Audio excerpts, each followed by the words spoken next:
नमस्कार. कधी विचार केलाय का की संमोहन म्हणजे नक्की काय?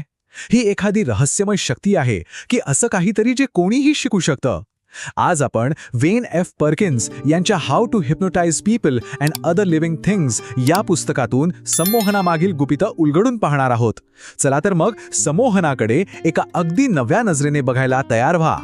बघा, संमोहन हा शब्द ऐकला की आपल्या डोळ्यासमोर काय येतं?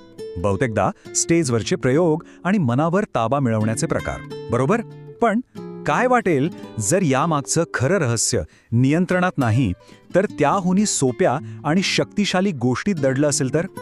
हे पुस्तक नेमकं याच कल्पनेला आव्हान देतं. तर मग या पुस्तकानुसार संमोहन म्हणजे आहे तरी काय?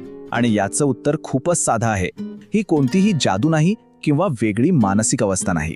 हे म्हणजे फक्त शब्दांना आणि कल्पनांना मिळणारी ताकद, जेव्हा आपण आपलं सगळं लक्ष त्यांच्यावर केंद्रित करतो. खरं तर ही एक नैसर्गिक प्रक्रिया आहे जी आपण नकळतपणे रोजच वापरत असतो. हे सगळं काम कसं करतं? तर आकर्षणाच्या मूलभूत नियमावर. लेखक एक खूप छान उदाहरण देतात. एक काम करा, आत्ता डोळे मिटून आपल्या सर्वात आवडत्या पदार्थाचा विचार करा. तोंडाला पाणी सुटलं नाही का? हेच तर ते आहे. आपलं मन जिथे जातं, शरीर त्याच्या मागे जातं. आणि संमोहन अगदी याच तत्वाचा वापर करतं. मग प्रश्न येतो की आपण ही शक्ती कशी वापरू शकतो? तर चांगली बातमी ही आहे की संमोहन ही काही जन्मजात मिळणारी देणगी नाही. हे एक असं कौशल्य आहे जे शिकता येतं. चला तर मग या पहिल्या भागात बघूयात की सुरुवात करण्यासाठी नक्की लागतं तरी काय. पुस्तकानुसार आपल्याला फक्त 3 गोष्टींची गरज आहे. पहिली आणि सगळ्यात महत्त्वाची म्हणजे आत्मविश्वास, की हे आपण करू शकतो यावरचा विश्वास. दुसरी गोष्ट म्हणजे प्रशिक्षण, जे आपण इथे समजून घेत आहोत. आणि तिसरी अर्थातच एक व्यक्ती जी संमोहित व्हायला तयार आहे. वाटतंय ना सोपं? आता आत्मविश्वासाबद्दल लेखकाचा एक भन्नाट सल्ला आहे. तुम्ही यशस्वी होईपर्यंत यशस्वी झाल्यासारखं वागा. म्हणजे काय की सुरुवातीला आत्मविश्वास नसेलही तरी तसं वागा. सरावाने खरा आत्मविश्वास आपोआप येईल. हे अगदी त्या सर्जनसारखं आहे जो पहिल्यांदा शस्त्रक्रिया करतोय. आत्मविश्वास हे सुद्धा एक महत्त्वाचं साधन आहे.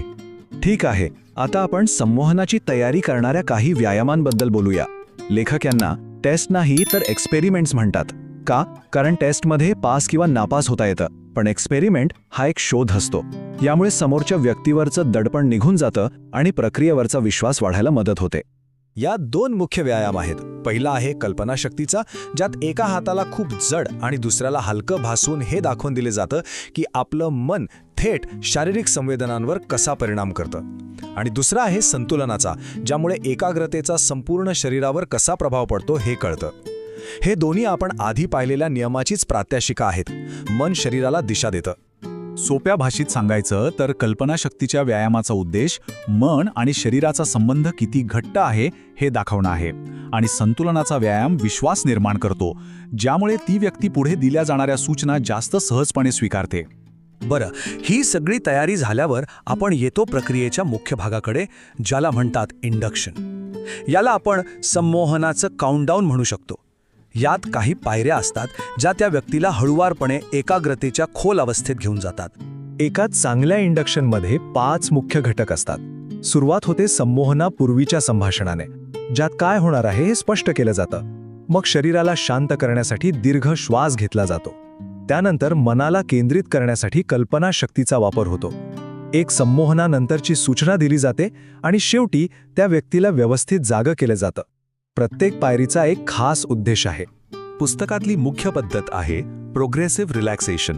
हे खूप सोपं पण प्रभावी तंत्र आहे. यात संमोहन तज्ज्ञ त्या व्यक्तीला कपाळापासून ते पायाच्या बोटांपर्यंत शरीरातील प्रत्येक स्नायू एकामागून एक रिलॅक्स करायला सांगतो. आणि होतं काय की या शारीरिक संवेदनांवर लक्ष केंद्रित केल्यामुळे मन आपोआप शांत होतं आणि अविश्वसनीयपणे एकाग्र होतं. आता येतो सगळ्यात रंजक भाग. काय वाटेल जर मी म्हटलं की संमोहन ही काही खास प्रसंगी घडणारी गोष्ट नाहीये? चला आता हे सगळं आपल्या रोजच्या अनुभवांशी जोडून पाहूया. जरा विचार करा.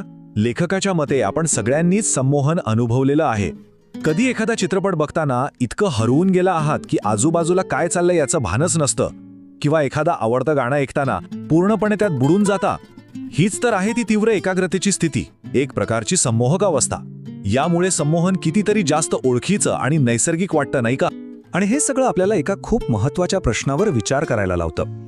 जर संमोहन म्हणजे दुसरं तिसरं काही नसून फक्त आपण ज्या कल्पनांवर आपलं लक्ष केंद्रित करतो त्यांचीच शक्ती असेल, तर मग आपण दररोज कळत न कळतपणे कोणत्या कल्पनांवर आपलं लक्ष केंद्रित करत आहोत याचा विचार नक्की करा.